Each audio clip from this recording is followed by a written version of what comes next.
businesses in Central Oregon and Bend. I'm here to make 3 points of view. Number one is that this campus has a lot to do with a great amount of money, $3.5 million that comes back into the state as income tax, 2,000 jobs, and $198 million in output every year. Secondly, we are in a rocket ship in Bend. We're building it as it's taking off, and it is meaning a huge amount of job growth for this state. And a lot of this has to do with having a university available for workforce. And it's critical to my members and the businesses of Central Oregon to be able to tap into that.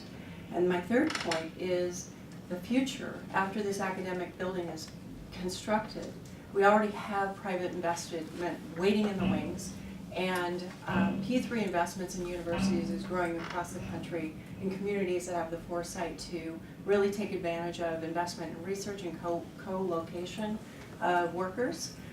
We believe in this so much that there are folks in the private sector already ready to invest. And we also have the Madras, Redmond, Bend, and soon-to-be Pineville chambers collectively working to place interns at OSU-Cascades in the workforce already, because we're in desperate need to help this rocket ship keep going.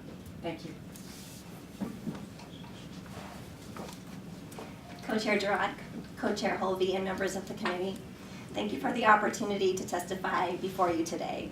My name is Melanie Widmer. I'm here to ask for your support for the request for $39 million in state funds for the expansion of OSU-Cascades. I'm the owner and president of Madras Sanitary Service, a garbage and recycling company, and I apologize, I'm losing my voice. I'm also the former mayor of Madras, and at 44 years old, I'm in my final term as a student at OSU-Cascades. I'm on the better late than never track because living in Central Oregon, when I was college age, there was no university I could get to. I grew up in Madras, and after graduating from high school, I was able to attend Central Oregon Community College. At the time, I also worked for our family business while making the 2-hour round-trip commute to COCC for classes. By the time I received my associate's degree about 20 years ago, both my husband and I were working on our business, and moving away for additional education was out of the question.